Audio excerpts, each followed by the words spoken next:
not entirely clear when a new turn happens because you move the turn marker and then start processing things as though it's the new turn, I guess, even though that's part of the end of turn phase when you start doing that stuff. That's great, whatever. But this is where I make my stopping points because it's sort of the most natural thing.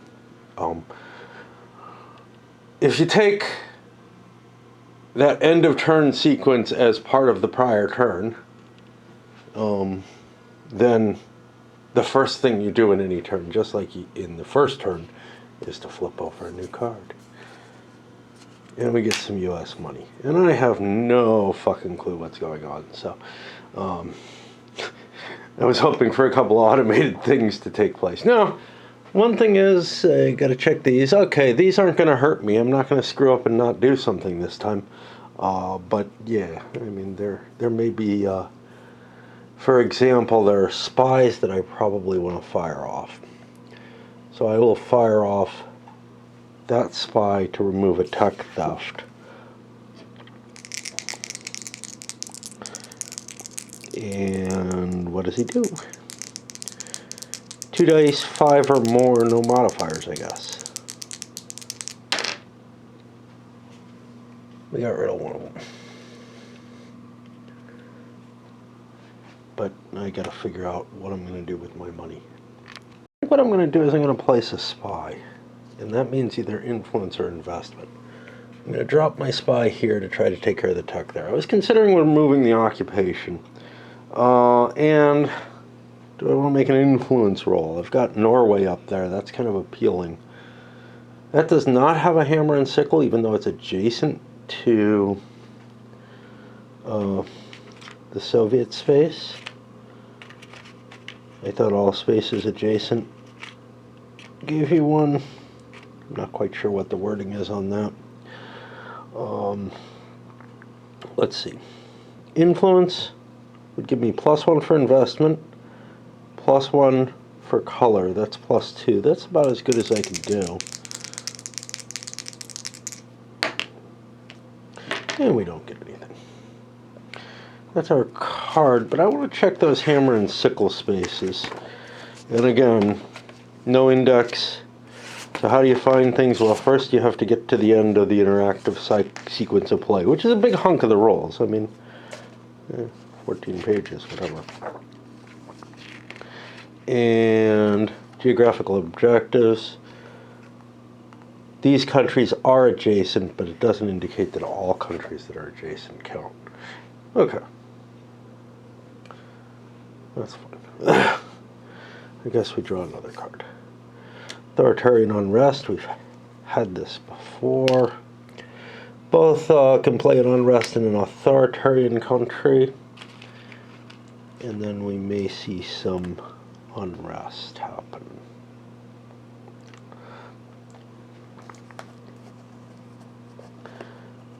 Where do the Soviets want to create unrest?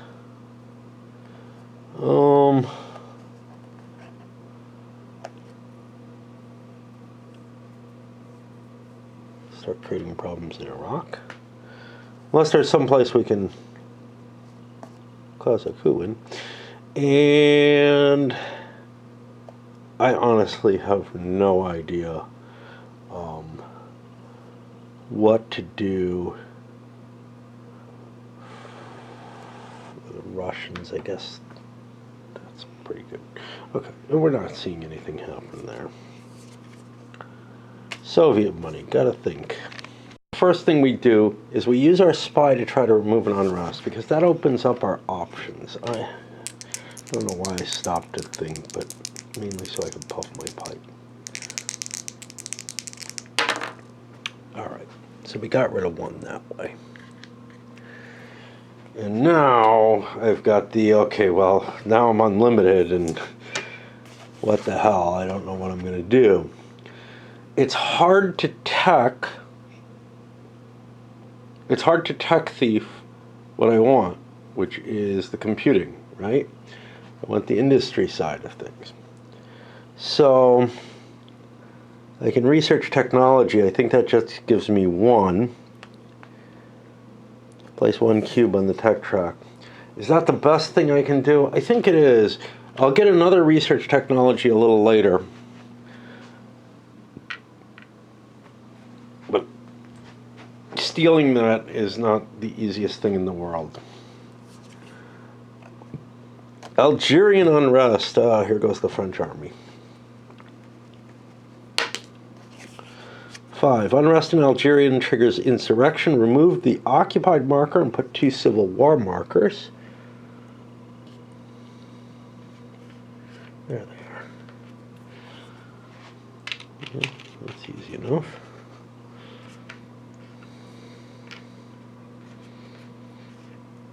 Doesn't matter where, I just...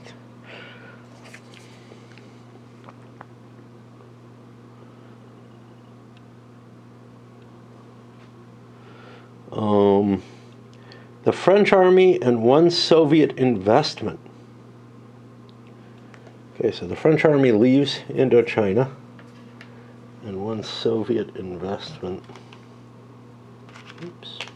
I think he's in the wrong places. Representing Egyptian support. This is a blue card. So blue is able to do some spying. I don't think there's anything I terribly feel like I need to do. Alright, I'm going to pause for a while because I'm just not feeling the love here.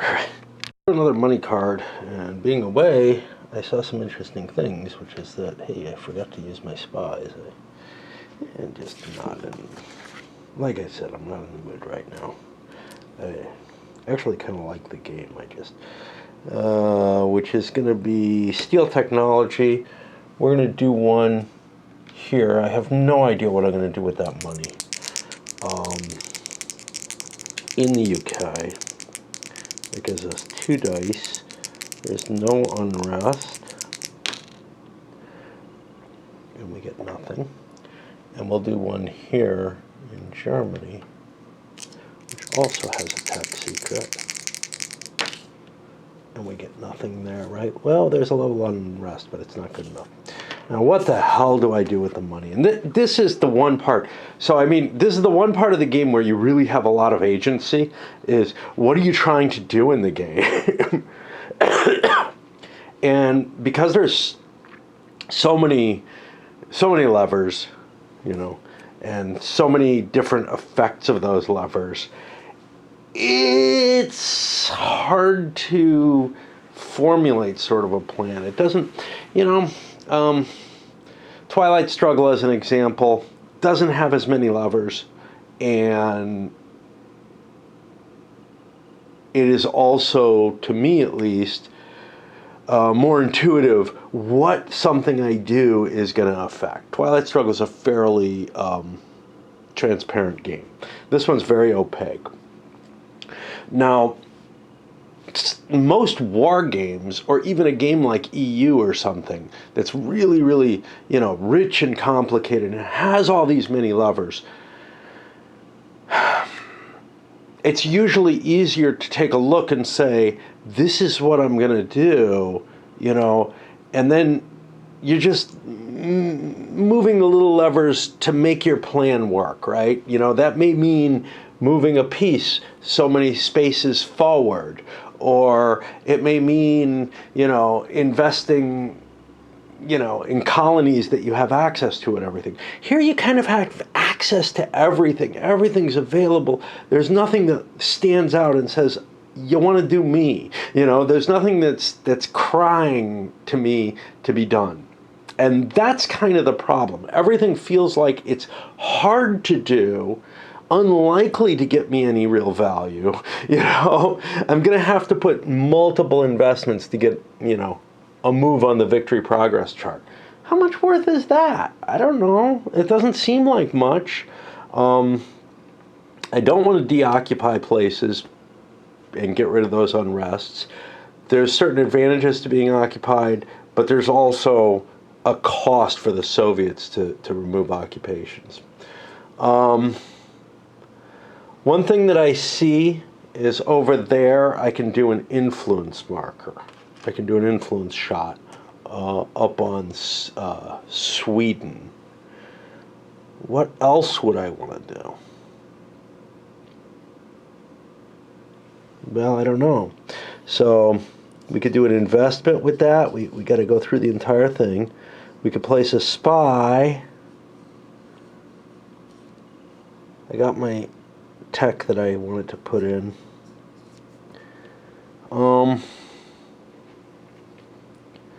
Yeah. I think what I'm going to do is I'm going to use an investment to clear one of these. These are fucking annoying and they're expensive to do. So we'll get that out of the way.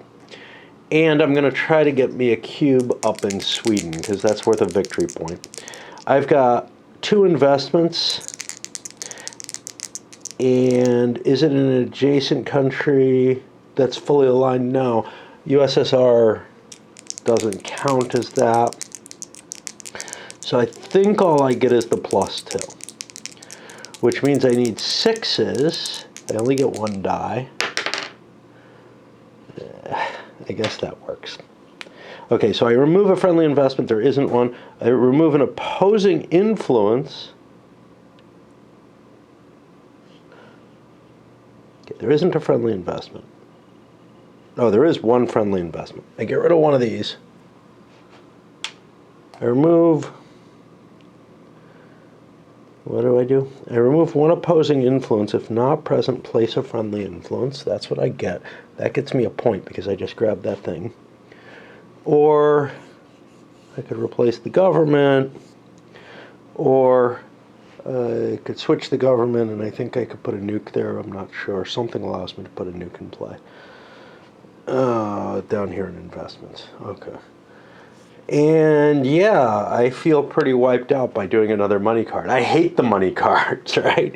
They're like looking at a whole hand of new cards in Twilight Struggle, basically, in terms of the amount of effort. Now, you've got a lot of this nice mechanical stuff going on to see what happens, which is the fun part to me.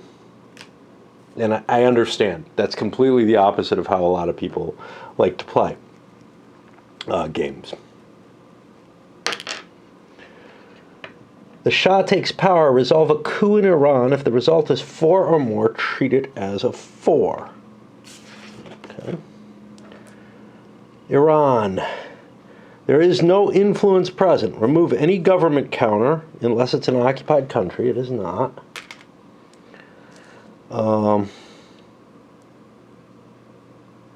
And set the country to 1 unrest. It's there. Roll a die to see who gets influence. It's going to be on a 1, 5, or 6. And the U.S. gets an influence marker. Since the government type changed, I no longer get the victory point for having influence in that area, or the value. Now,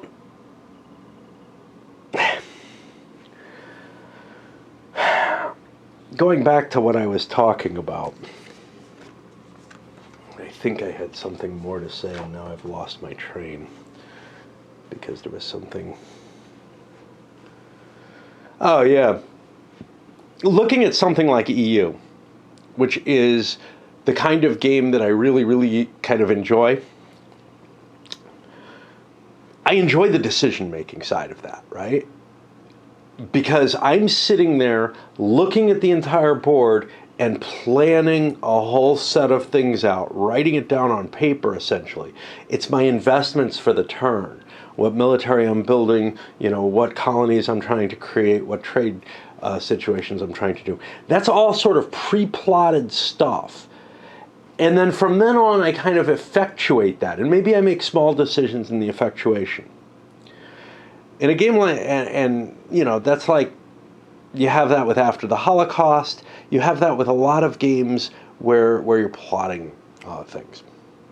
A lot of games are more opportunistic for me. Take a look at like Britannia. I look, hey, what victory points can I get right now off of the thing I'm playing? And I just look, I make that calculation, and I make an opportunistic call of what I'm doing.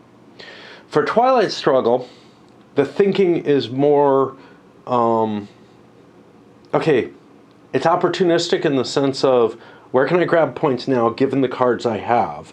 I can make that kind of decision very quickly. I may have some big strategic goals, and they may kind of sit in the background, but the opportunism is still largely there. The problem, of course, is the particular things that I'm assessing for that opportunism, the cards, the whole board state, is more complex than in a Britannia type game. In this game, I'm not seeing any opportunism on player decisions for the most part. The cards that flip over, hey, I fire them off and do them. Coin is another one where I'm flipping cards over, but there's an opportunism in place. I may have a general strategy. I've got that in mind. I kind of understand that. And I think that's what's missing here. It's not something with the game. It's something with my understanding of the game. I haven't played enough of it, and everything's obfuscated enough that I can't really tell what kind of strategy I should be following, right? I get an idea, again, Twilight Struggle is fairly transparent. Coin, maybe a little less so, but still pretty much there.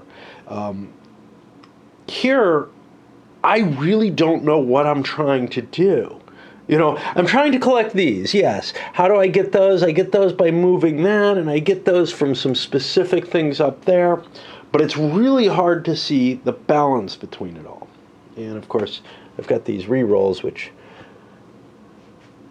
maybe I wanted to use, maybe I don't. Anyway, let's flip another card because, hey, it's research. I like research. Research is easy.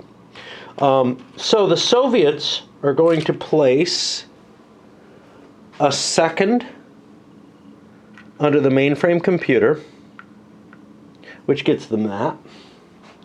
And that clears me my 5-year plan, which I mark with that just to know that I've got it, and I get a point of progress. For the U.S., what the hell do I want to do? So it's sort of a weird situation with the U.S. because finishing, I really need one there. Finishing research is kind of causes problems, right? It causes opportunities for the Soviets. But on the other hand, if you don't finish the research, you don't get anywhere. I'm not finishing any research, and I'll just put my cube there. And I kind of want to catch up to him on that. This whole cycle. We'll do another one. Technical revolution. That sounds good. For the U.S., add a free success in industry. Apricot. You'd think it would be apple. We too will achieve mainframes. Now, I think that creates a tech success. I think that creates a problem. Even though I'm behind, I think I've just created a tech secret. So let me look at how technology is written. You'd think since I'm catching up with them, they wouldn't gain anything, but yeah, it's just fully researched. So we just fully researched something, and that gives me my second tech theft marker, which comes out of here, and now we go here, which is not in the charts, and we roll to see where that marker goes. And that marker will go in the US. This is a blue piece, a blue card, so I can immediately spy to try to shut that secret down, which we'll do. And we succeed.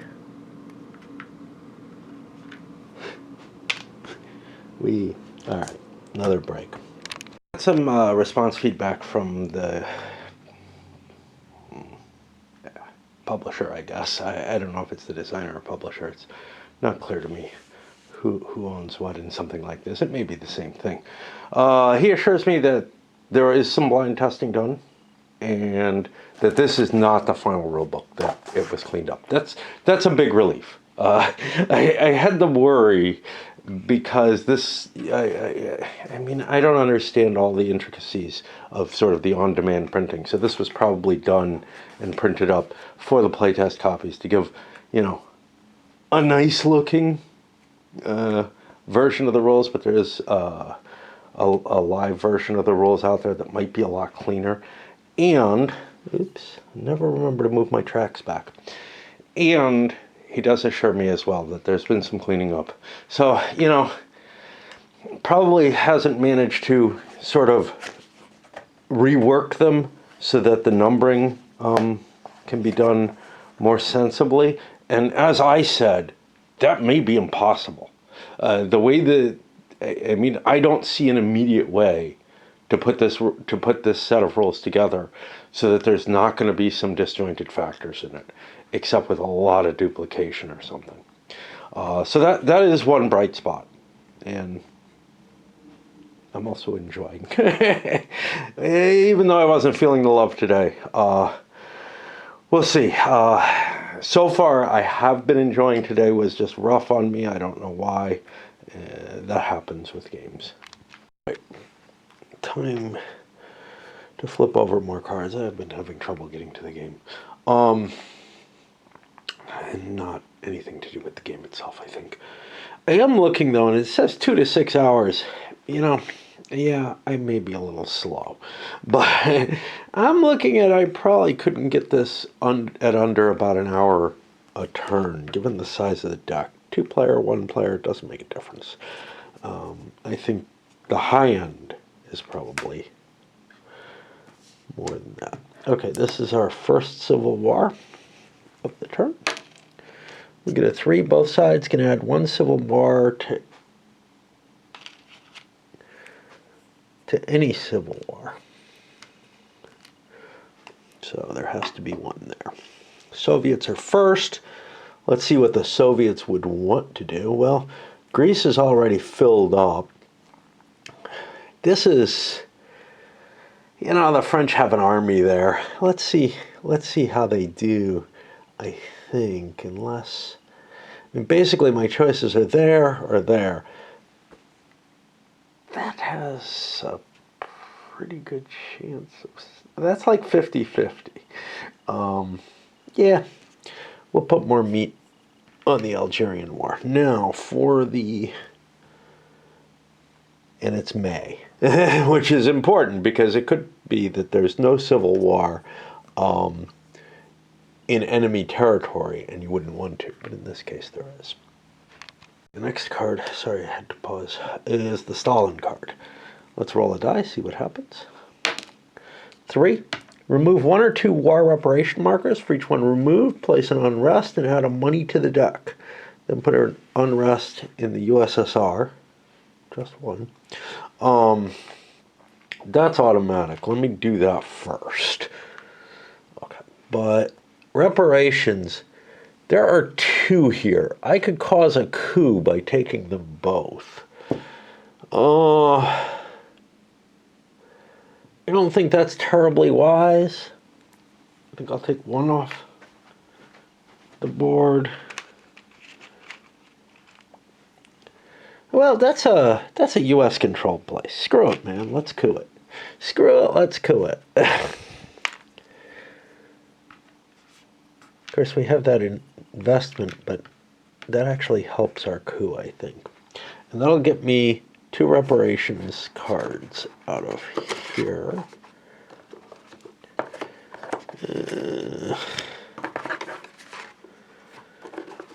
Okay, maybe there aren't enough reparations cards.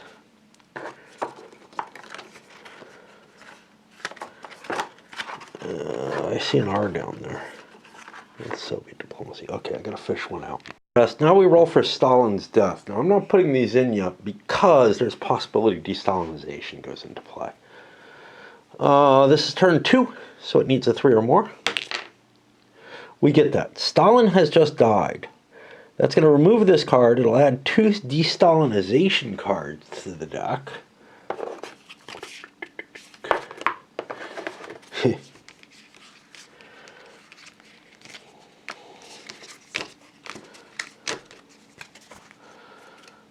Which aren't necessarily good things. um, and roll for the leader, adding +1. If it's turn 1 to 3, place no leader. No, 1 or 3, place no leader on the turn track, which is correct, right? I moved from here to here at the end of turn 1.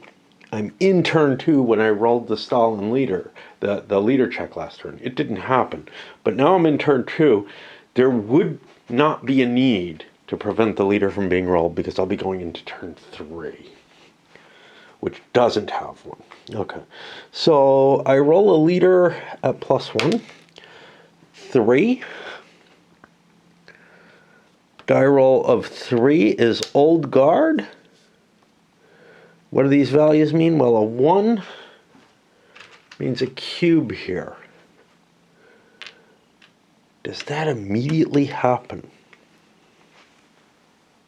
I'm not sure.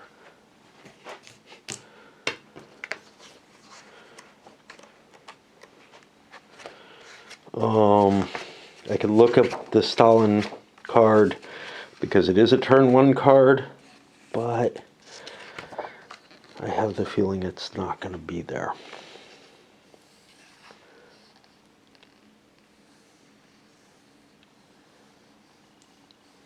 Okay, it's at the appropriate point at the end of the turn sequence. So I'm going to just leave those cubes up there.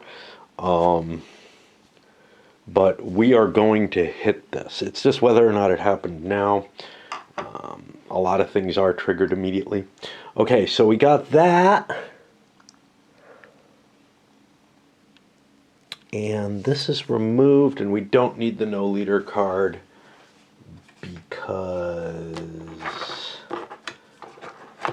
this wouldn't be a turn that rolls for a leader, is I guess the answer there.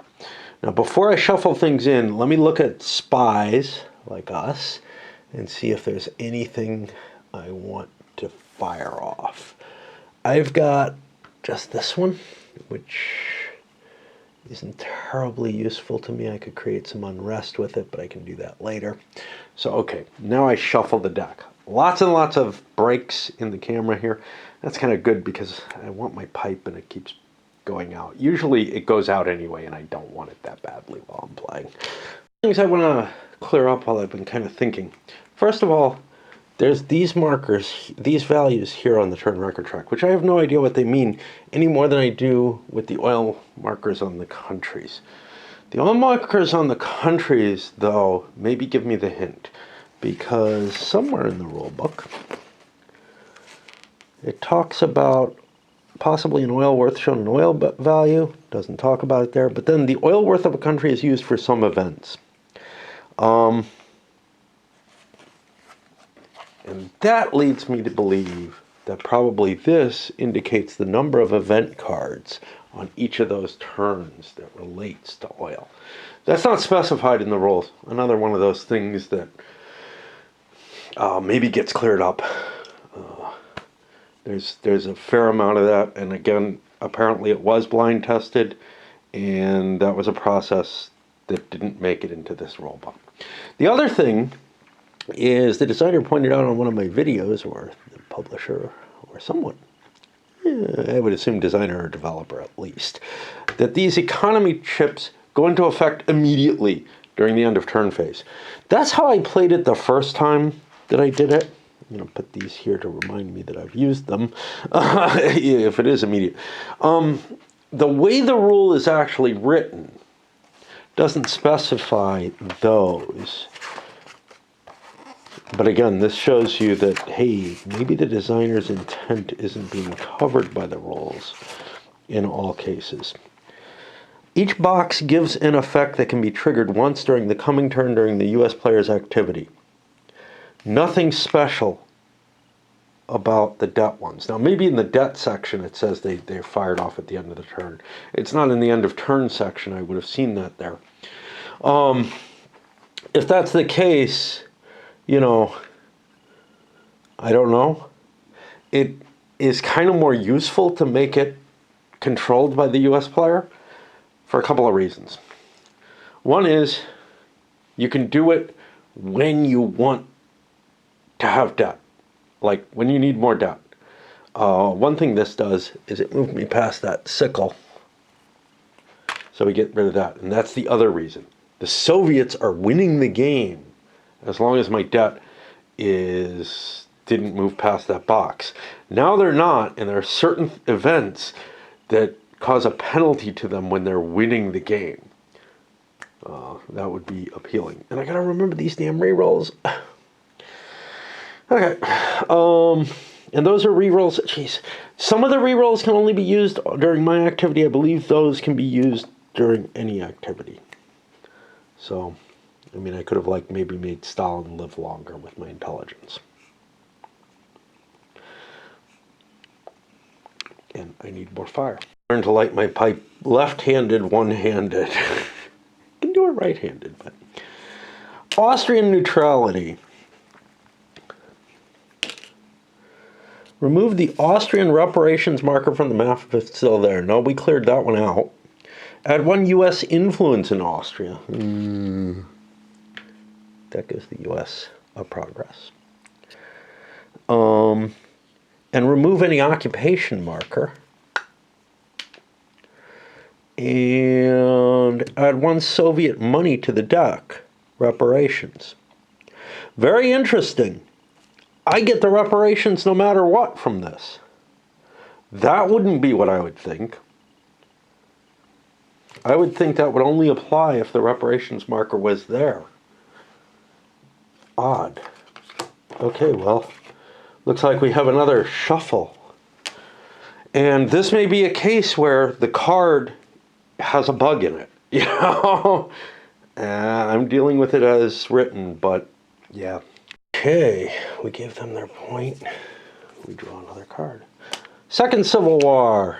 This is the problem one. Okay. Resolve all civil wars. All right. I'm going to run through them off camera because they're kind of expensive and they're really just a mechanical aspect, and I'll report back on them. Maybe more than once. One Civil War, and it's kind of a mixed outcome. Took one off, took a thing on it. Then we get to the Greece, and here I think we got a rules problem again. Okay, so the Greeks caused a hit. The Greek rebels caused a hit. If we take a look here, if the government and the rebel caused at least 1 hit, then the rebels have won the war and have overthrown the government. Okay, so then we go to the rebel wins. And what we see here is flip all influence to the opposite side. If none present, place an influence. That gets me 1 there. The government type doesn't change. Remove the government of the previous owner's color if present. Yeah, there isn't a disk there, so I don't think anything changes. Set the country to 1 unrest. We did that. Remove any occupation marker. The Civil War hasn't stopped. I don't think that's what's meant to be the case. Oh. In fact, it can't be what's meant to be the case because we set the country to 1 unrest. I'm going to look in the playthrough and see if there's an example of this, but I just don't believe the Civil War keeps going after a victory, right? But we've gotten this, which means the Soviets get a point for the progress as well from the winter rewards. But yeah, I believe that's something key that's missing. And unless the playthrough deliberately, you know, goes in order of that omission, I am playing it the way that I see it. In fact, after we got through these, there's a couple more left. And yeah, I looked at the example. The Greek Civil War was just in a continuation type situation. The rebels don't end up winning in the example, so it doesn't answer my question. The French get picked on and get themselves another unrest. This is a hard decision. Do you want to withdraw the French army? I mean, if it was a U.S. army, maybe, because the cost is higher. But currently the French army, well, let the unrest grow. I can diddle them down. But it is a 2-point country, so it's not trivial to remove it. It might be better not to improve France because their army can help you. The other one that was available was over here. Vietnam switched over. That gave another hammer and sickle. And that's it. Soviet money. Well, we're going to do 3 investments because we can get rid of this unrest. Is this what we want to do? I don't know. You know, again, I don't have a real goal in the game. One of the things that I kind of like in, let me see if I have any others. I have this one. That's why I went with 3, but there might have been something more appealing. That's why I have the goal that, it's hard to come up with a goal for what you're doing. If the game's very, very transparent, the way that Twilight Struggle is, that's fine. It's much harder here, and even Twilight Struggle, you kind of have to work to get to, hey, do I have that? Is that goal what I want to do? Whatever. But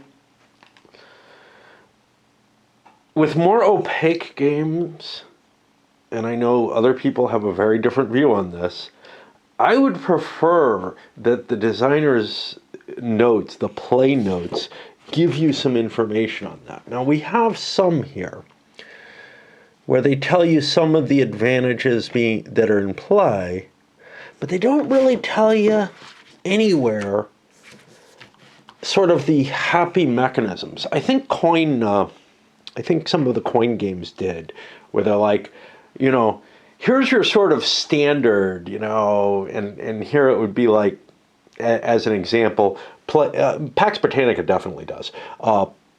Play an investment, and then try to get influence, and then try to convert government if necessary, and stuff like that. It may seem obvious or whatever. In PAX, I think what they say is, well, here's sort of the obvious thing. And I'm like, well, it wasn't obvious to me. Again, I might be a little slow and need that help, right? I need that level of, hey, what's the mechanism of this game? So I know what I'm trying to do, right? I'm trying to, in a very general sense, make the most of the world converted to my government type, presumably, and aligned with me. Whatever government, you know, I'm playing at that particular time. That's what I'm really trying to do. What things help me to do that is what's not obvious, right? And to give that happy path, and then even say, that's probably not your most efficient way to do things, would be incredibly helpful. Did I want to do any re-rolls? Geez, you know, it's so easy for me to fucking forget them. They're one use, so I don't know. Now it's U.S. money. What are we doing with U.S. money? Geez. Well, again, we have an unrest there. That's helpful. I think I like the 3 investment choice again. You know, it's such a deal, right? I'm going to put an investment up here with the intention of using that to get a cube. Anywhere else that I don't have a cube? I'll put one down here in Costa Rica with the same idea. And I got one more, which I'll get rid of the Austrian unrest, because unrest is bad. I'd like to get rid of the French unrest. A 3-cuber seems worth it. Do not get to place influence yet. Oh, shit. Maybe I should have done place influence instead. Fuck. Okay, let's undo that. Let us undo that, because we don't like what we're getting. Okay. Instead of those 3, I am going to do 2 influence rolls. Costa Rica and Norway. Right, +1 per investment, +1 for own color. That gives me a +2. I need a 6. Costa Rica. I don't get it. It means no cost. And the other one, +2. I get Norway. That gets me a progression. Do I really care about progressions? Again, you know, maybe it's better to sandbag and build up a lot of stuff. Spies. I got a spy here who can try to take out tech. We'll do that. And I don't know if I would have done this at this point. Okay. Spy to take out tech is over here. Secure secret, 2 dice plus 1. We get rid of a tech secret. Instead, I could be trying to shoot the Soviet spies. I don't know. More U.S. money. All right. We didn't get Costa Rica, and we didn't clear France. We're going to clear France, and we're going to go for Costa Rica with that same place influence. I hope I only rolled 1 die for my nations. That gets me another pip on the chart. Good idea? I don't know. And again, no thought. No thought. Post-war treaties and rebuilding. Both players may remove a destruction marker in any aligned country, and U.S. must, remove an occupied marker from that country. The Soviet may replace any and all reparations markers on the map with investments. Ooh! Now that's interesting. I have these 2 Soviet reparations down here. I don't know if I want to do that. Okay. It doesn't tell which order is done in. Normally the Soviets do things first. So, do they have a destruction marker in an aligned country? I got one over here. I got one over here. Seems to me that this one is the better choice. Oh, I hope I didn't misuse my Russian money. Huh. I got Soviet money after those civil wars. One probably had to go into that unrest. Oh well. We have just added a victory point because we added a thing, I think. It doesn't have a cube in it, so I'm not sure, but there's no reason to do that otherwise. I don't particularly want to remove my occupied marker there. So that's fine. Okay. I don't have one. For the U.S., what would I like to do? Well, I see no destruction. I have cleared all that. So this card, unfortunately, does not help me.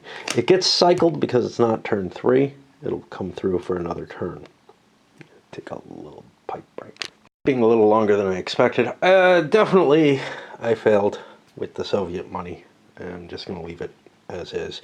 This is not an easy game to roll things back because, and the thing is, it's fairly easy to make mistakes.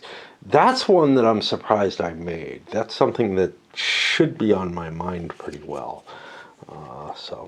But we get another one pretty easily. So we have to deal with at least one of those. What else do we want to deal with? We basically get one other action.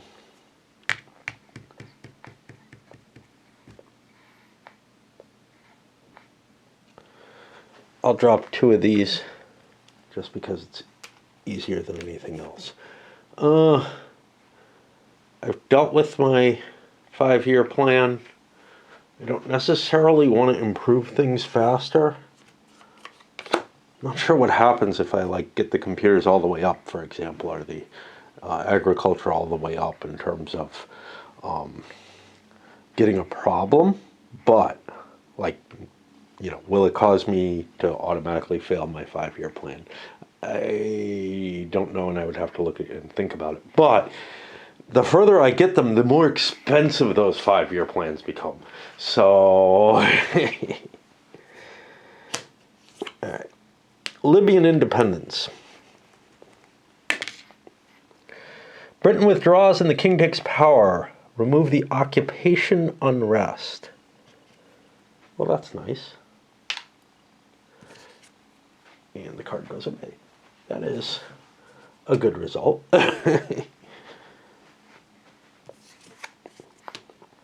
U.S. Guatemala coup.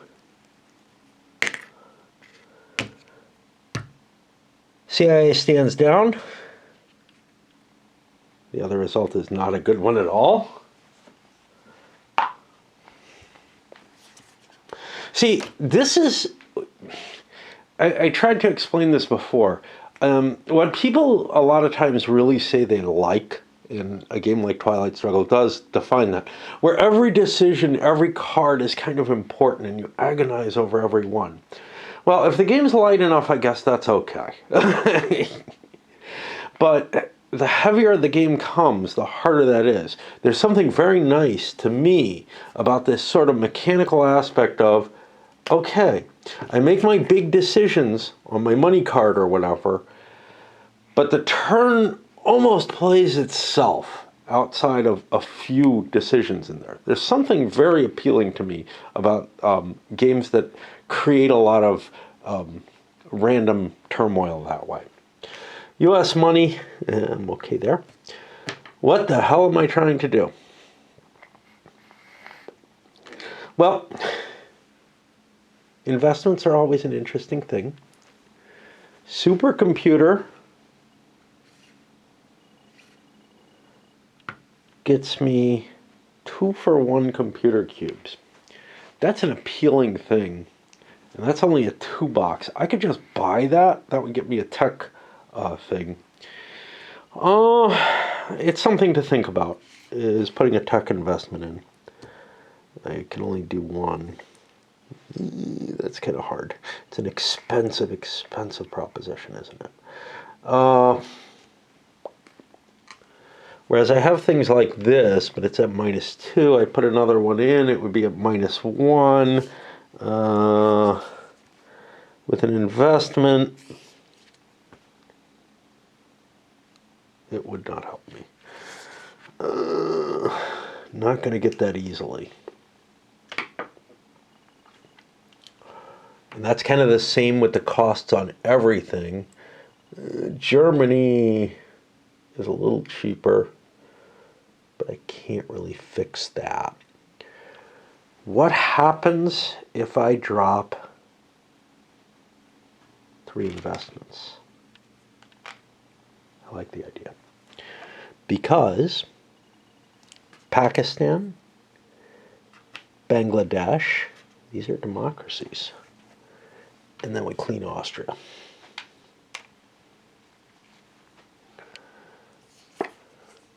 Spy agencies.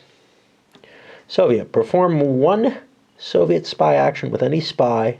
Do not mark it used or place an investment in a country with a Soviet spy. Soviets go first. I've got a trade marker there that I can grab. So I'll do my spy to try to steal a secret. Where's steal a secret? Steal a secret. Secure. Okay, I didn't do that ever. All right. 2 dice. Is there unrest? No. That's the only secret. The German one, if there had been one, is gone. I get it. Now, that gets me a trade tech. The success on a trade tech is, what, 2 cubes in 1 category.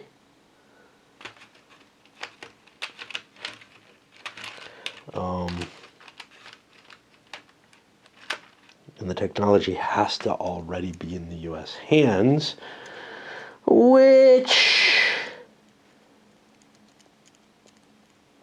atom bombs would be great, but we can only, I think, get up to the same level because this is stealing.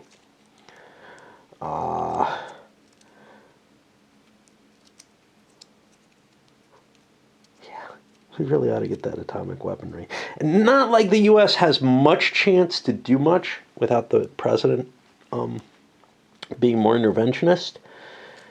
So what do we want? Do we want to improve our conventional tech? They haven't been building weapons. Maybe put a little bit of threat on them. So I'm going to put 1 and 1. Oh, nope. They're too high. All right, I'll put 1 and 1 on the naval tech. And what does that get me?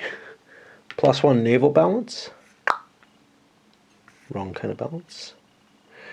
Okay. I don't think we can even research that, though. I think our theft doesn't work very well. Well, if we're only getting one thing, give me that naval balance back. If we're only getting one thing, we'll get the atomic bomb. We get one of these in Russia. And we get the cubes back. And we lost a technology. You know, we could have done an agriculture, but screw it. Okay, stealing tech is not going to be very effective right now, apparently. That puts us on the U.S. spy. U.S. may roll one die on a 4 or more. We don't get anything. Reparations, more money. What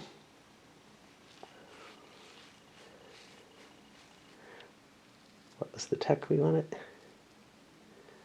Yeah, tech is cheap. We don't want to take tech. We could do an aggression. Do we have any strategic weapons? What about bombers? Where do we get them?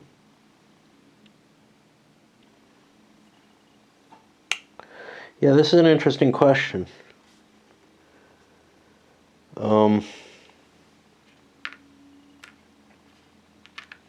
I would bet you we can buy bombers now. We are going to build a military unit. Now, I didn't look this up, but there's nothing else that allows us to get them, and they're available. Obviously, they aren't going to help us with nukes until they're in the force pool and we can start buying them. I'm going to spend my money card on bombers. That cancels out a 2-point unique weapon, and now the balance is even. And that makes the world a lot easier. It doesn't clear an unrest. I didn't fix anything. And in fact, it's possible to generate more unrest if you keep bumping yourself out of that box and the U.S. keeps upgrading. That's life. How about this? I'm good. India-Pakistan. The U.S. collaborates with Pakistan seeking a willing ally. U.S. must place one influence in Pakistan and switch the country to authoritarian. Oops.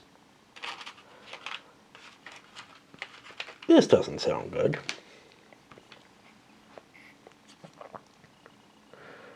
Might be better than the other. Also, place one investment adjacent to Pakistan. And the USSR places an influence in India. Okay. So neither one is selected. Neither one gets victory point movement because the government type is wrong. But I can put an investment adjacent to Pakistan. There's not a whole lot adjacent to Pakistan. Afghanistan, Iran, and India. I'm going to clear the Iranian unrest. That seems like a good idea. I wonder what this was for.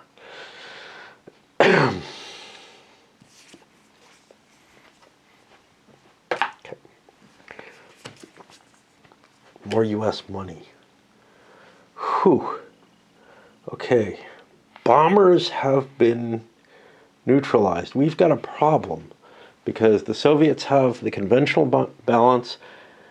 They can launch attacks whenever they like, and we can even out. Now, there's something we can do about that. We could bunker this. Or we could just clear it out. Actually, I don't know if we can clear it out unless we're placing one. And the Russians did not want to clear it out. But I think we can bunker it. I don't know. I really don't know.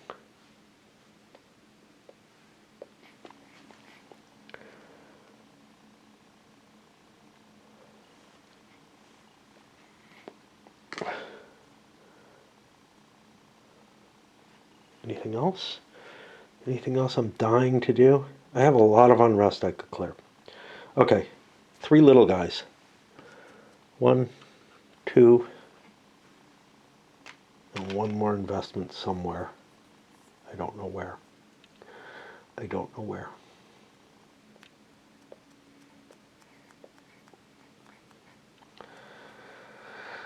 Oh. I like the little guy investments. They just seem like a deal to me.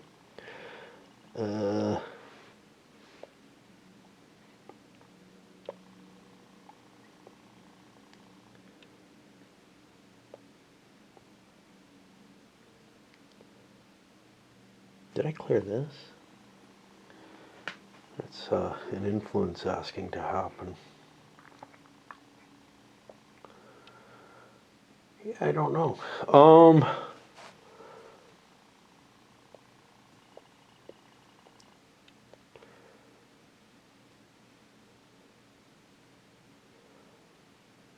We could try to fully align something like Austria. Or Turkey, or Israel. Those are interesting countries to play around with. Just because it would give me capacity to inject myself elsewhere.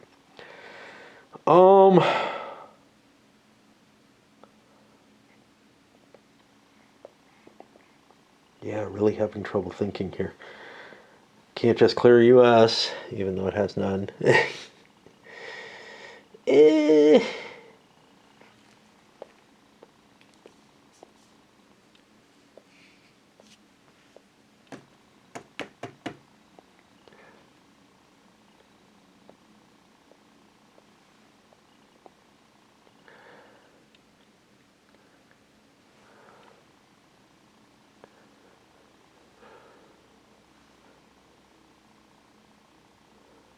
I think I'm gonna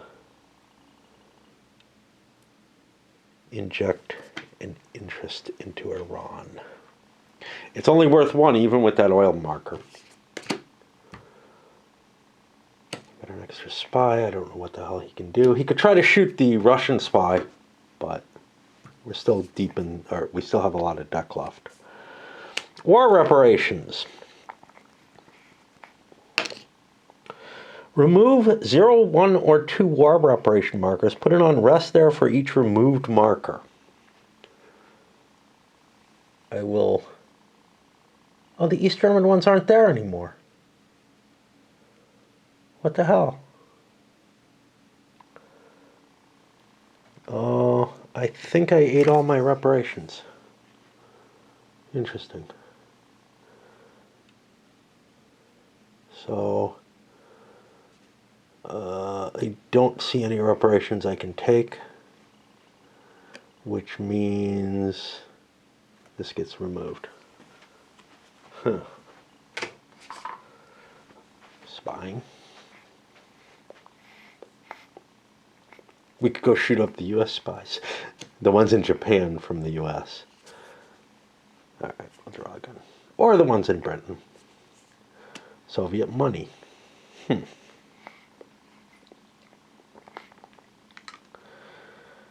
What do the Soviets want to do with their money?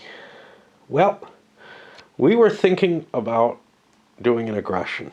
Let me read up on that, because I've opened this up and I think I can do some cool shit. And an embargo isn't going to matter because there's no trade. Oops. My battery wore out. That was the oops. But unfortunately, my little charger doesn't always charge, and it wasn't charging this battery that I put in it in order to do so. This one's okay, but... Okay, so we chose our country. It's Turkey. Lots of good reasons for Turkey. Let's make sure we can do it. Let's take a look. This is going to be a minor aggression because it's a 0 or 1 country which is not occupied. A target country must be adjacent to an aligned country with your own covered color government. Georgia. Other things as well, but Georgia is our easiest choice there. If the target company is occupied or has the enemy government color, it does. Check the nuclear balance and roll a die. The U.S. needs a 5 or more to stop it. Ooh. We are going to expend intel to try to get a jump on this, because this is important. We fail. Okay.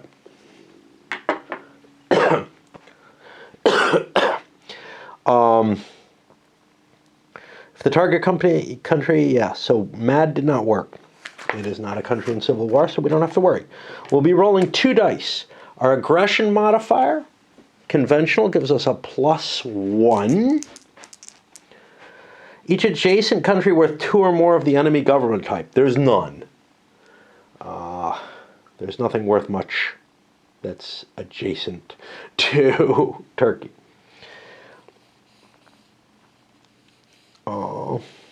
USSR, USA, and China always apply -1 for that, for various reasons. Okay. -1 if adjacent by sea and not naval advantage. No, I'm using a land connection to get there. I can do it from Bulgaria as well. +1 if a civil war and no enemy army is present. No, I don't have that. So, as far as I see, I've got a +1 from my aggression modifier. I'm rolling 2 dice, and I get a +1 on it. That's a 6. That's a Blitzkrieg. The U.S. is going to blow another die roll modifier. Well, it says 1 die roll modifier. I think that's the combined rolls. I don't think I can pick just 1 die. Crap. Intelligence assessment. See, 1 die. No, that's not going to help me. Yeah, only 1 die. So, yeah, that 6 is going to be in play no matter what, unless I pick the high and they choose to re-roll just the high die or something. So we keep our intel. We were blitzed. A blitz means we're going to get a follow-up attack, which is an awesome thing. That may mean Greece goes as well. Well, Greece is already mine. Wonder what my follow-up will be. Okay, let's take a look. Success. Place an occupied marker in the target country. It's now occupied by the Russians. And a destruction marker on the revealed factory symbol. Okay, the U.S. has just lost a point. I got to do it exactly when it happens, otherwise I'll forget.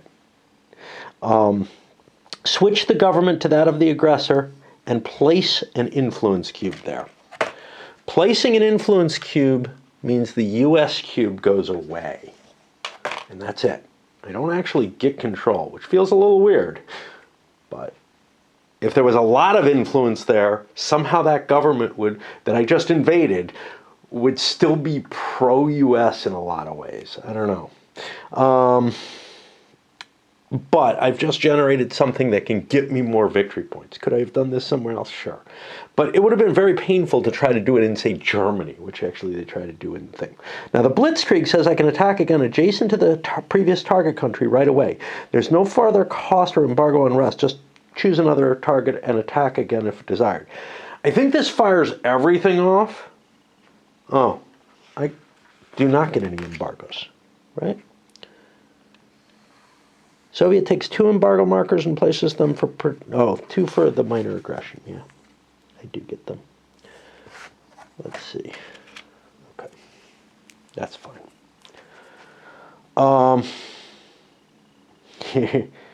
So here's the problem. Let's see if I do get faced with everything else. What does the Blitzkrieg say? There's no further cost or embargo unrest. However, it doesn't specify there's no further mad roll, so maybe there's a back down. All right, I already own Greece, but invading it is not necessarily a bad thing. It would get me a victory point. Likewise, what else could I hit? I could hit, say, Iraq, except I don't have an aligned country next to Iraq. Same problem here. I could hit Iran. How appealing is Iran versus Greece? Yeah, if I hit Greece, I don't know. I really don't know. Oh, I guess we'll roll into Iran. That may be the best choice. Maybe. Okay. So our aggressive modifier is still there at +1. Adjacent countries of worth 2 or more aligned with the enemy. Aligned, by the way. No, of enemy government type, not aligned. That's important. Okay, there are none. It's not a sea or naval connection. It's not a civil war. So 2 dice +1. We succeed again. Now this time I could reverse it with intel. Or I could force a reroll. I don't know if it's worth it. Oh boy, oh boy, oh boy.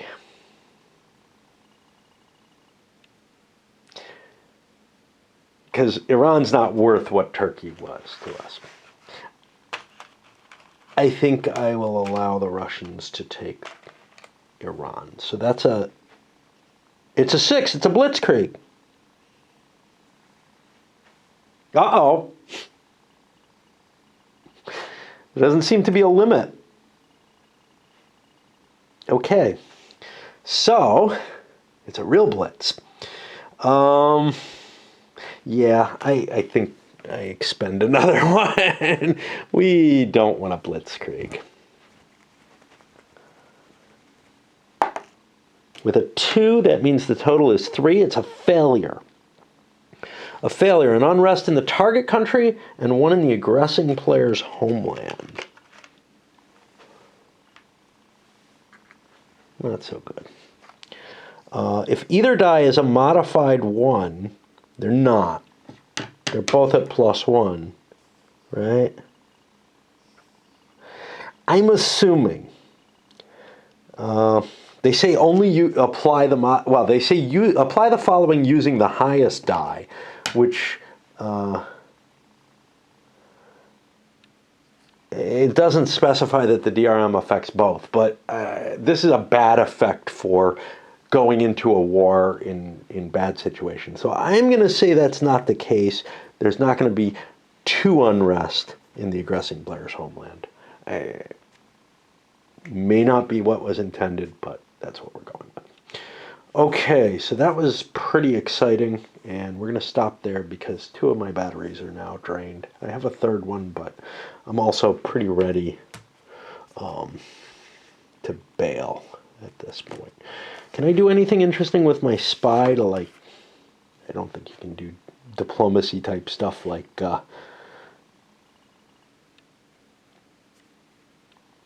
yeah. My hope was that he could do diplomacy type stuff. I don't know why I thought this. I have no memory of it being the case. In order to essentially get rid of one of these embargoes, you know, disinformation type campaign, maybe, I don't know. A lot of hand-wavy reasons it could exist, but none of them are very believable. Okay. The reason for Turkey is for the warm water port. I forgot. That's why, why I made that launch there. It must have Constantinople. By getting that, now we get the waterway bonus, which is a naval balance advantage, which gets rid of an intel assessment.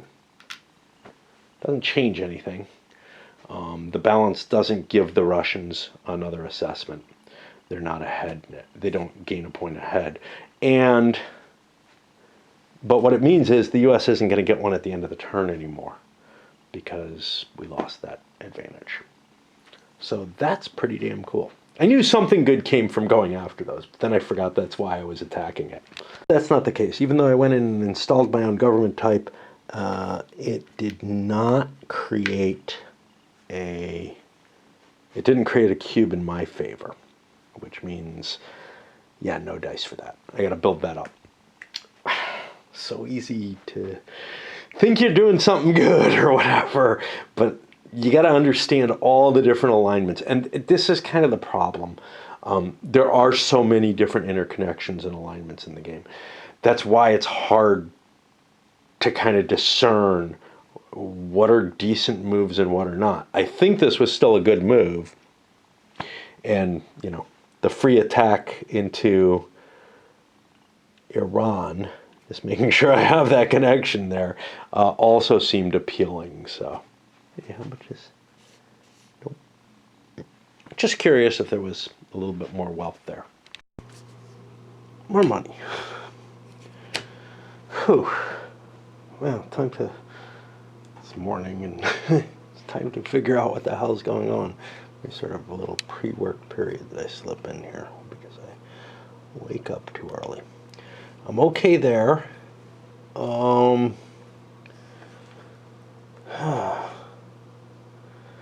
mean, aggression kind of worked well, right?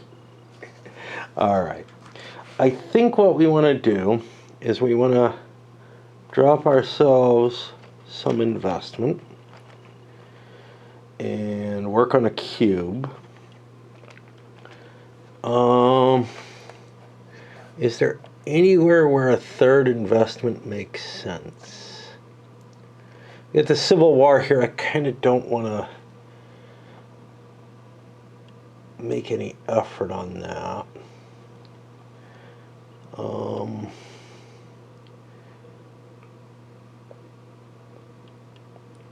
Investments in China are still cheap.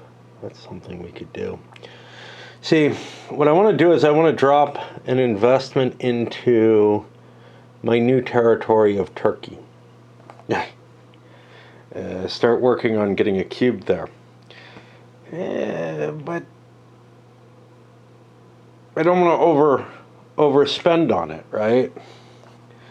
On the other hand, it's not terribly clear what else I'd want to do. What about placing... place influence allows me to change the government type. So that sounds interesting. So 2 of my 3 I'm going to put here and here. That leaves me again in this position where I have a third influence. Now I could throw it into some of the same things, but I don't know if that's all that wise, because maybe I have what I need already here. And if I do place influence, it only removes one investment. You know what? I'm going to throw the second influence into, or the second investment into Turkey, because that'll improve my chances. Let me just check my spies. I still have one there. I can't shoot up the CIA. So we draw again. The Red Army. Are there multiple of this? Hold on. I'm going to look, because I swear this is coming up more often than I expect. It just came up late last turn and then this turn.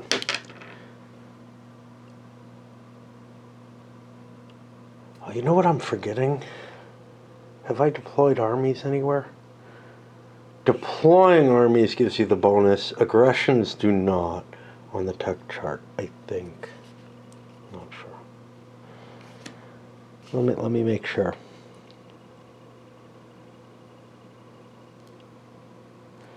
Yeah, see, that's not here.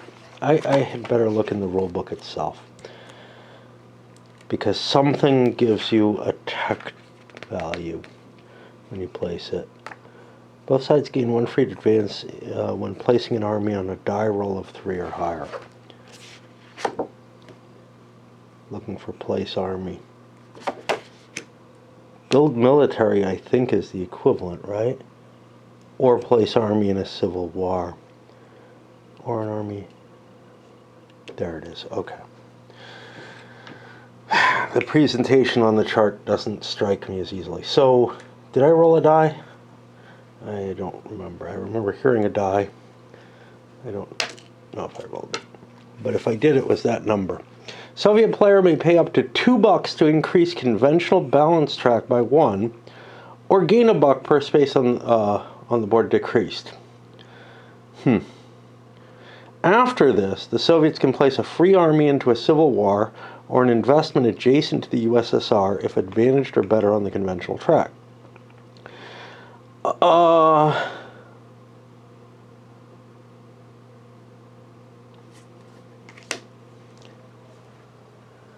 I kind of like this aggression bonus. I could get an extra buck, though. There's got to be a card for this. Nope. I can use a reparations card or something. But there's got to be a card that allows me to put a money in.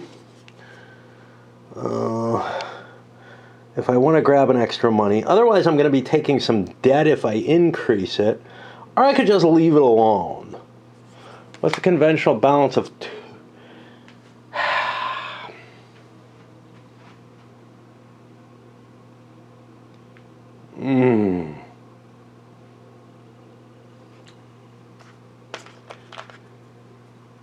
I'm taking some debt to pump this up to a +2 aggression modifier. I liked how the war went. Let's be more efficient at it. And then after this, place a free army into a civil war.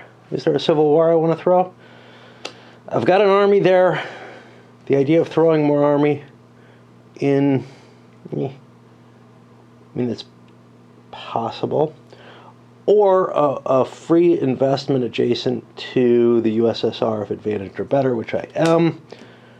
A free investment next to the USSR.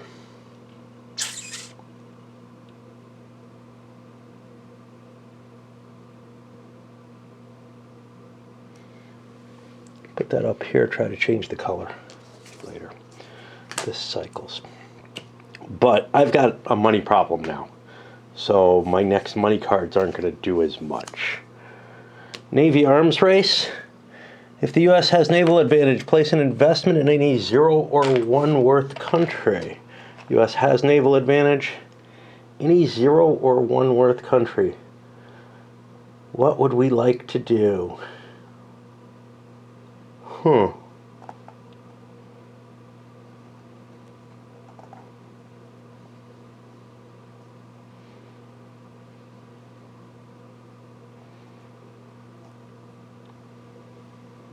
Investment into Libya. The U.S. may place 1 naval tech cube on a 3 or more, or a 5 or more, they get others. Okay, so we get a cube on naval tech. Yay! We need 2 for that. And a cube on any other tech? No, on any tech. So we could actually boost our naval, but instead we're going to play it onto supercomputer. I would like to upgrade that. And then the Soviets also get a cube in naval tech, which gets me a thing, a space, which reduces the U.S. naval advantage again.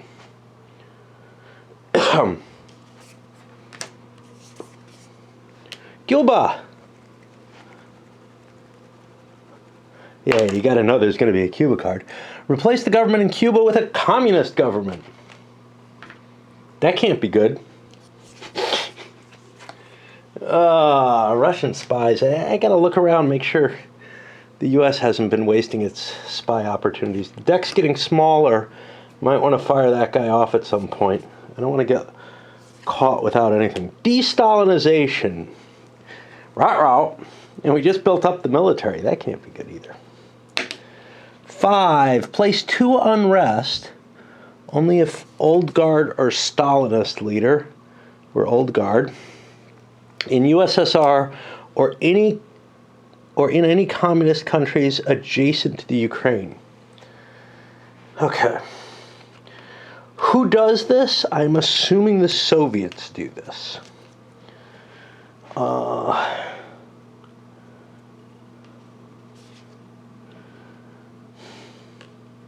Well, putting them in Russia is expensive.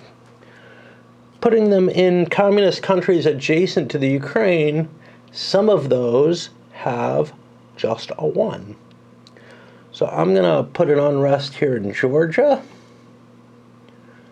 And I'm not thrilled with my other options.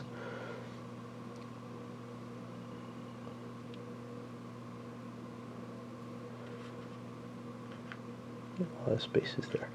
Yeah, I do not want to lose Turkey. We'll put it there. The reason I don't like these is they already have the occupied marker, and this goes away.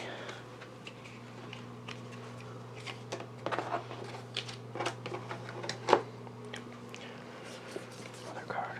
Popular unrest.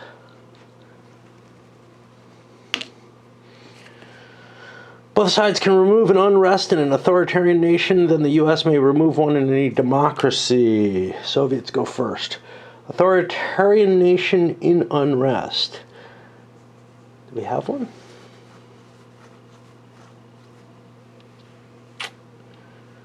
Ooh. I mean, no. Iraq. I mean, we could help the U.S. here. I think the Soviets will pass on this. They've got their unrest under hand. However, the U.S. wants to remove it from Iran. Hey, you know, I've got an investment in Iran. Yeah, that's all the more reason not to leave it there. I'm wondering if some investments were placed. I don't know. Okay, and then I am allowed to remove it from any democracy. Well, the U.S. is a democracy, and that may be my best choice. That may be my only choice. Okay. Reparations, that's a money card. Gets rid of one of the money odes. And that's easy. We like it when it's easy. More de-Stalinization. It's going to be 2 more unrest. Ooh, I do not like this. But let's keep spreading it around a little bit into these areas that are cheap to remove.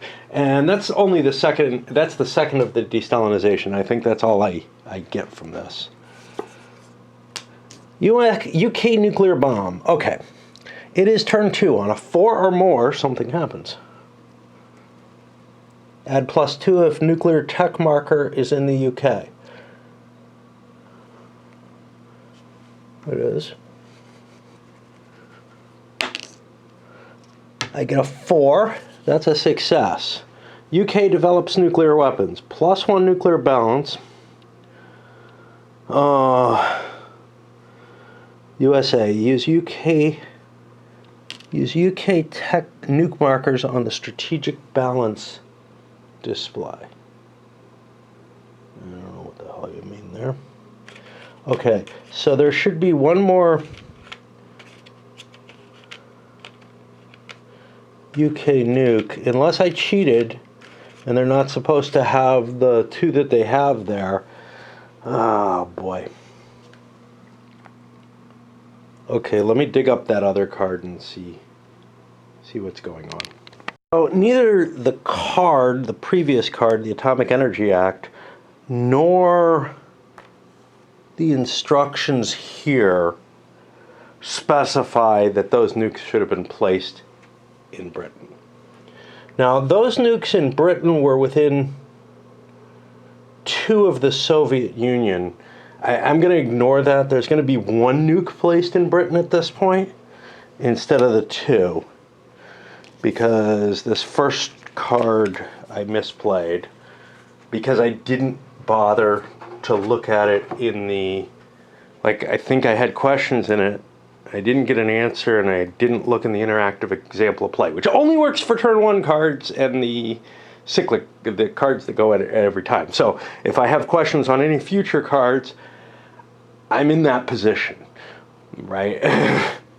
And they're not necessarily well written, and it's not clear how things happen. When you're playing a card-based game, it's one of the problems is that there might be counters or something that are mnemonic devices that the first few times you play, you might not know how things are coming out and how they're supposed to play.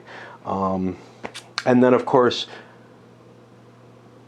you lose the surprise element, which I consider one of the best things about sort of a random events type system. Once you do know how things work. I've got this problem with EU, one of my favorite games in the world. So it's, you know, the first time I played it, yeah, I had this wonderful, I'm going to be surprised by the events and how they come out. On the other hand, I completely played them wrong, many of them, because they're very, very problematic. This seems a lot less so. Okay, so what am I supposed to do here? Apply +2 to the roll. Yeah, UK develops nuclear weapons. The last one was just giving me this +2 UK nuclear tech. I guess it's just a modifier on this card. Apply +1 nuclear balance USA. That was not covered though. That's new. Although maybe I gave a +2 nuclear balance to the UK. I don't think so, but okay. Also placed the UK nuclear weapons marker in the UK, which makes a lot more sense. I couldn't figure out why there were 2 nukes in the UK. That didn't make a lot of sense. All right, and that is probably it for this little sequence. We're going to have to worry about spies. Does blue have a spy? I'm going to fire my spy off at this point. I'm going to counter spy in the US, which means only 1 die. If I can find it, I need a 6 or more. And I got no mods. I'm not absolutely thrilled with this. Tech marker, tech theft could still show up there. But I don't know how many blue cards there are. Now, a player could go back and, you know, have a manifest of all the cards and see, are the blues and reds, you know, how many of them have come out, how many haven't, stuff like that. I feel like that's sort of violating the principle of the game in a lot of ways. Anything interesting happen here? Now, I could use my bunker, get rid of that bomber, and shoot this up here, get a victory point. Might be worthwhile if, you know, it was close to winning the game, but it's not worthwhile to put me ahead of the Soviets because generally being behind is good in this game. There are catch-up mechanisms if you're able to manage that. And in addition, create 2 unrests in the Soviet Union and make their money problems a lot worse.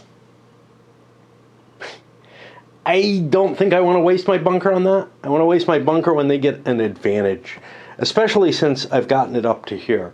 If they solved their money problem, I might have wanted to do the bunker just to make sure I improve my mad rolls and make it so that they don't want to do aggressive actions. Because that's the whole thing. You're basically wasting a money card if mad comes into play.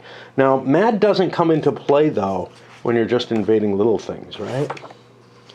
Which I found a little odd. You know, if the Chinese invaded Taiwan, what would happen? You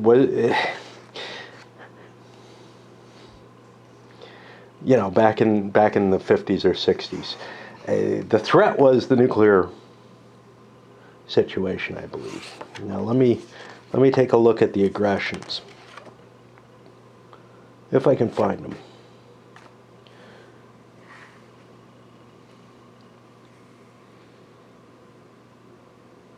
If the target country is occupied or has an enemy government color. Taiwan does not.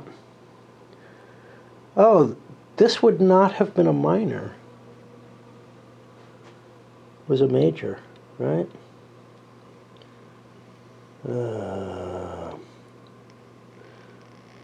We gotta look and try to figure this out. A miner allows an attack against a 0-1 which is not occupied.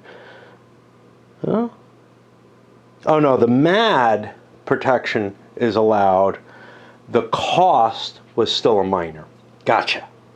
So yeah, two different distinguishing things using similar factors, right?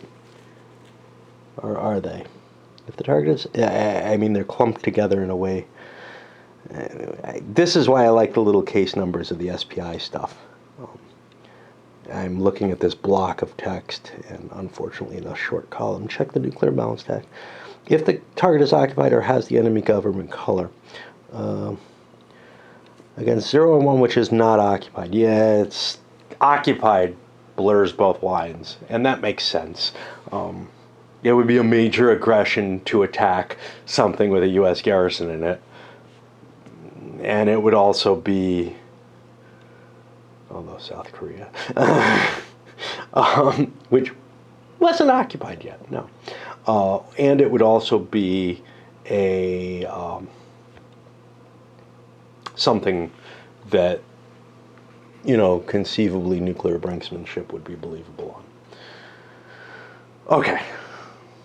Because thoughts don't always make it into the final review, and yeah, I know it gets buried way in deep in a playthrough or whatever, but these have always been more about the playthrough. The final review is just what I kind of remember, what sticks out. If you're lucky, I write some notes to myself. Otherwise, it's just me ad hoc. I'm beginning to think more and more, this is not a game that I would want to play competitively in an opposed situation.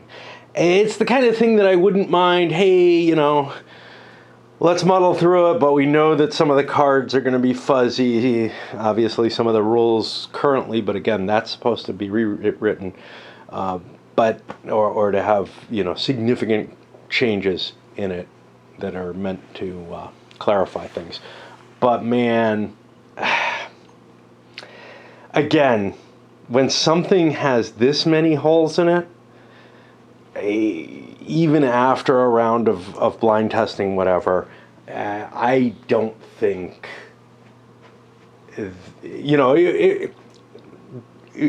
the realities are it is going to be published. Maybe publication was delayed, but is it going to go through another round of blind testing with those new people, with those new cards and new rules? And I don't even know if cards are being, you know, modified, but I would assume so because enough of them are unclear enough. It just feels like the components being used, and this is the case again with EU, a favorite game of mine, that the components being used, that the technology of a physical board game, etc., is just such that it is a really, really hard job to convey what the designer wants to do here without lots of problems being inherent in the situation. The way the rules are interleaved, again, it's part of the design of the game that's making that hard. And the way the cards are, they're not simple the way that, like, you know, almost every single damn card in Twilight Struggle is really, really trivial. And the couple that aren't, it had, by the time I got it at least, you know, I didn't get first edition or whatever. By the time I got it, the few that had issues were called out. I don't know if there's that much larger a proportion that have issues in this, but there's a larger pile of cards, you know, and more of them are one-use type things, I think.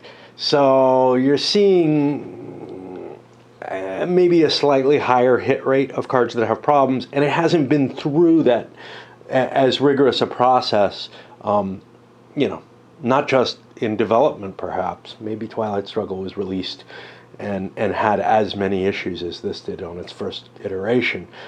But by the time I got to it, it was such a popular game that, you know, anything that did have a problem was nailed down relatively well.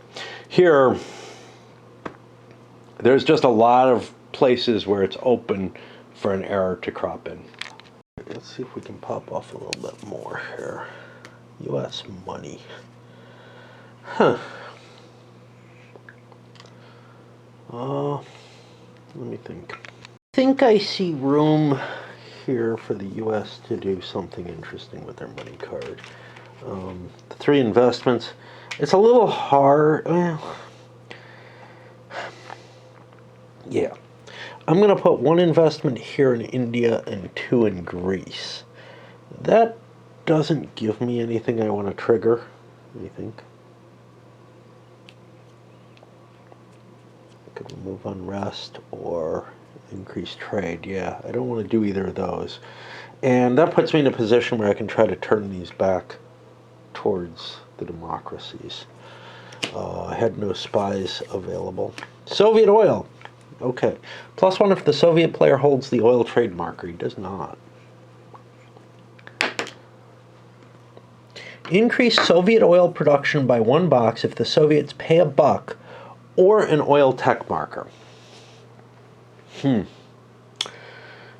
already in debt, but I think it's a good idea to keep debting it up.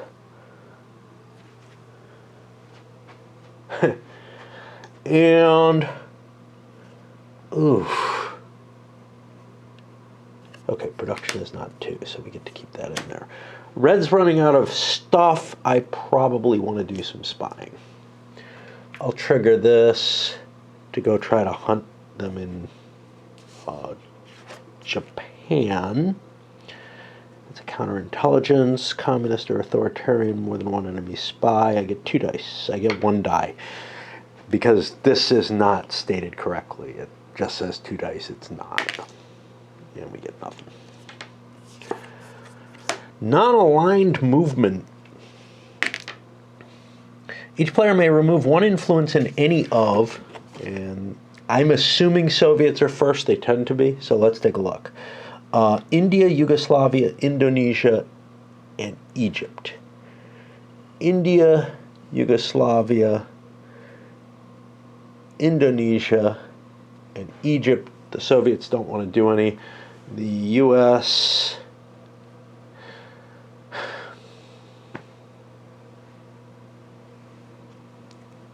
Take that out. That seems better than hitting Yugoslavia, although whatevers. And this removes it. I was kind of hoping that would cycle. That's a nice card for the U.S. right now, but maybe not in the long run. Egyptian Revolution. Uh-oh. Britain withdraws, but the new leaders are not pro-American. Remove occupation unrest. There isn't any. And 1 U.S. influence in Egypt. There isn't any.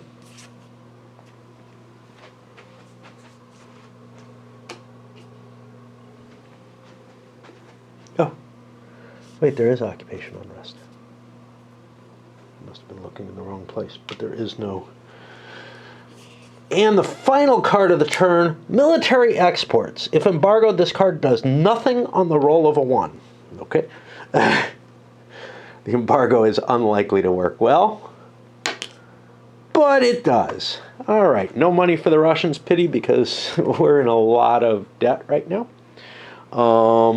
This gets cycled, so it's not an issue. That means we go to the end of turn period, and we're going to flip here to make sure. Move the turn marker to the next turn. It's turn 3. There's no leader roll on turn 3. Same base money. Even up and check to see if 1 player has won the game. Well, not this early in the game. No evening up because you're always forced to have 1 victory marker for whatever reason. Soviet roll for the 5-year plan. Get rid of this cube. We've already gotten our advantage for it. 1, it's going to be industry again. That's kind of a nice thing because this is something we want to work on, but it sucks because it's easier to work on the thing we can steal. What is the thing we could steal? Land, air. Yeah, we could definitely use some tech in that. So that's a pity. New trade item. We still roll for trade items. Because there's ways the embargo could be gotten rid of and whatever. 4, 5, or 6. Stalin's not alive, so there's no penalty. So that's going to be 2 farm tech.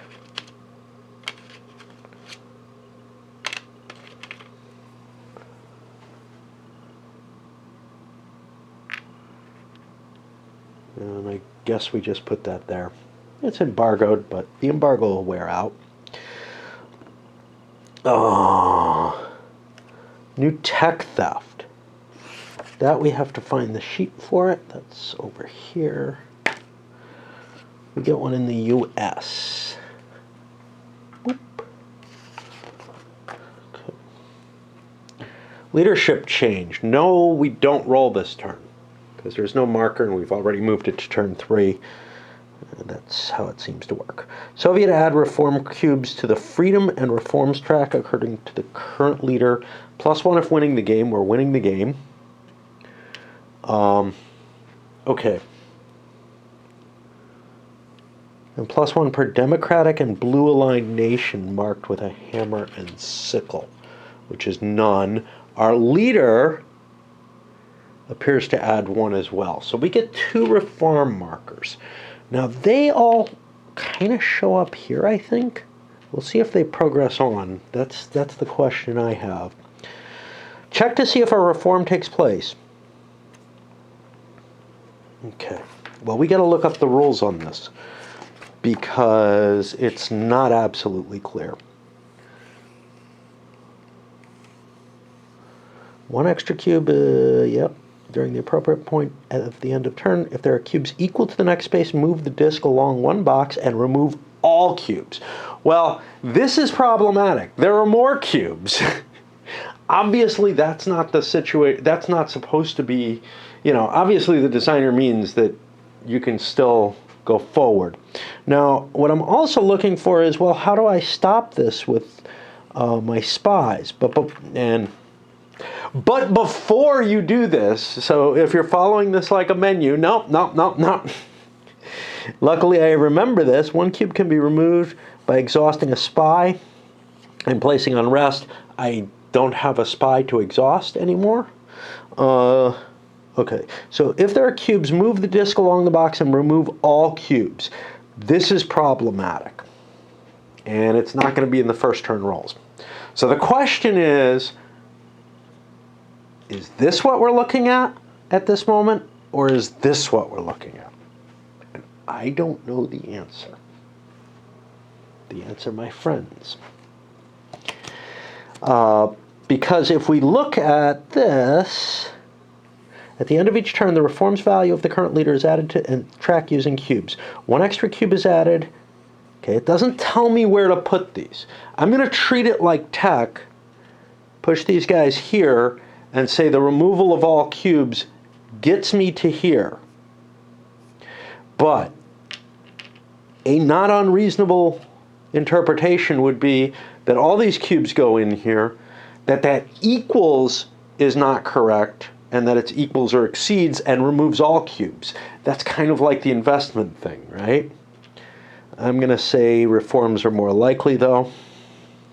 Why? I don't know. I don't know enough. So there's -1 unrest. That's helpful. And we'll be cycling Soviet diplomacy into the game.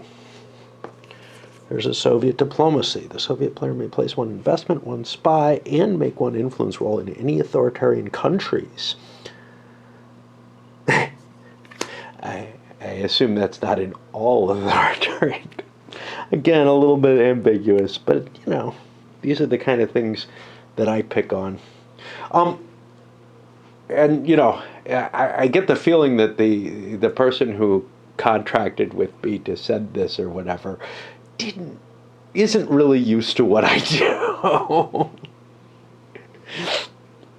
Which is fine. But yeah, I mean, I'm hypercritical. It's a lot easier to find flaws in games than to find what's good about a game. in a limited number of plays. In a large, in order to really review something and come up with, is this a classic, is this not? You really kind of have to play something for a long time. It's not like where you could watch a movie once or twice and say, wow, that's just beautiful or whatever. Because really key components like the balance in a game are not immediately obvious, usually. Okay, anyway. Enough of that. I just like to say things like that when, okay, check to see if a reform takes place. It does. We didn't exhaust. Remove an embargo from the Western trade box. All right, we still can't buy anything, but at least we're getting closer. U.S. rolls for president. Now, if I recall correctly, that's 2 dice. -1 per unrest in the USA, none. +1 if the USA is losing. The USA is losing, so we get the +1.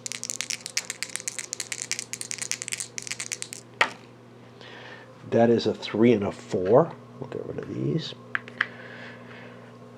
According to the designer, this happens immediately, so I'm going to trigger it immediately.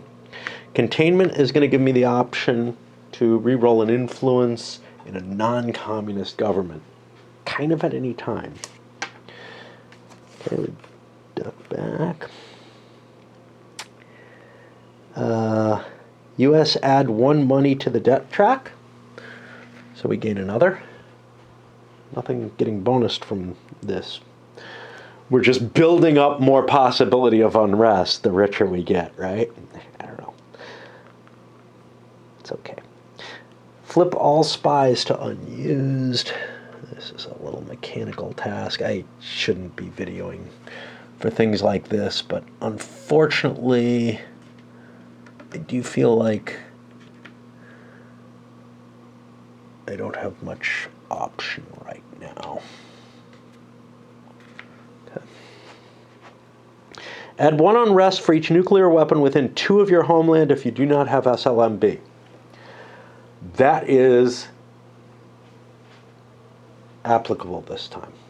Did I remove an unrest? I think I did from the Soviets, because that was the problem before, right? I don't remember. Oh well. Remove discs on code breaking. We didn't pick any. Check intelligence assessment and give re-rolls to the side that's advantaged. We're still at +1 intel? I'm not sure. Why is this at 2? Naval balance got changed. I think this should be down. I think we lost our intel advantage. What does this say? +1 nuke, naval 3. I don't know. Oh, that's if somebody's there. Why do you need an extra marker? Some of these markers, they don't feel well thought out. They seem to actually cause me problems more than anything else. I don't know. Where are we? Apply a tech cube for mainframe computer. End of turn 1 cube. Okay. I believe this goes into the box. Again, it's not well described there, so you've got to find it. It's probably under tech.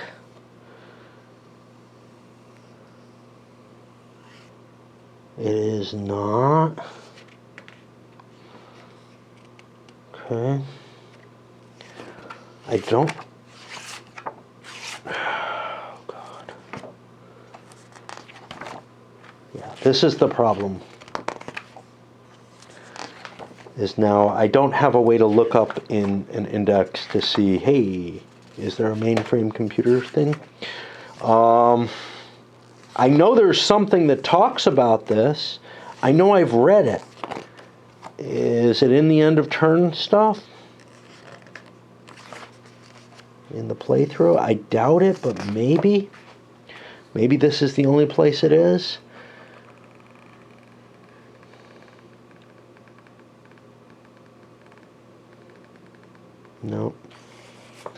1 free tech cube. Okay, because there's a weird thing here, right? And I remember this. This is like 2 to 1 computer cubes. And I believe that means it goes here or something, or here, or I don't know. Right?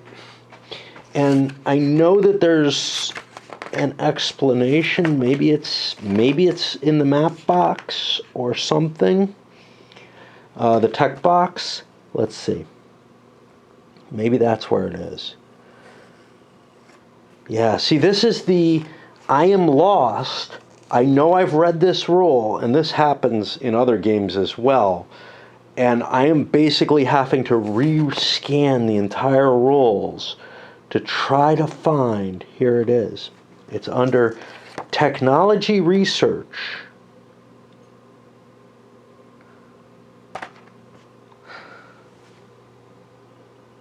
I don't know. This isn't what it appears to be. This is additional research if you do a research action. And if we looked at this, if you have computer, if there, okay. So yeah, that's the thing. I think this just generates 1 end of turn cube for the US and for the Russians for having super or mainframe computers. Who goes first? The Soviets have to go first in most things. I don't know if they should in tech or not. I really don't know. But we're going to drop supercomputer. You know, actually, we know that the Russians are going for industry. We could take a theft away from them this way. But there's nothing we've got to... The only place, yeah, okay. Ooh, I mean, we can grab this next time.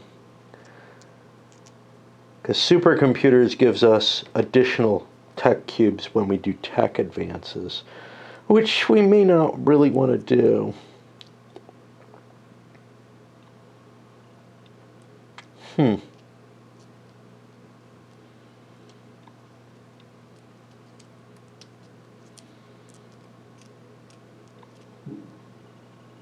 Yeah, let's get it out of the way. We'll do supercomputer. Okay, we just got an advance. I believe that creates, although it's not clear, hold on, is it only, yeah, so this is the thing, is it only in tech research? So the tech theft appears to only happen due to tech research. I don't think it happens, let's see. Let's look for the technology rules because this might be different.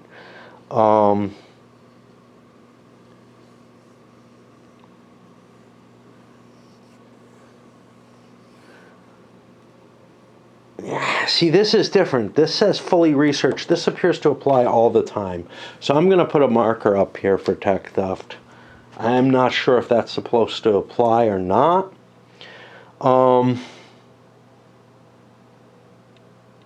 And the Russians are going to apply one of theirs towards supercomputers as well, because that gets them closer to their 5-year plan. Okay. And now we're back at the beginning here. We look for the rules. We flip through the rules because we're having to flip through the rules for everything. Oil sales can be added. Now, I think we make, this is not described as I remember anywhere, but I think we make a roll, and on a 5 or higher, the Russians get an oil sale card. They get one. The current price of oil is only $1, so they only get one.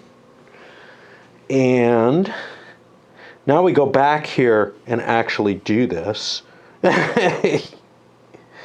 Check for new money on the turn track. What's up with that? That money should be getting added from the cards, so I don't think we have to worry about that. But I'm not sure. A money card, it's got a turn on it, so I don't know what we're checking for there. That may be an artifact of an earlier version of the rules. So I think we're done with this turn, And I shuffle this deck, and we get ready for the next one. And I'll load this up.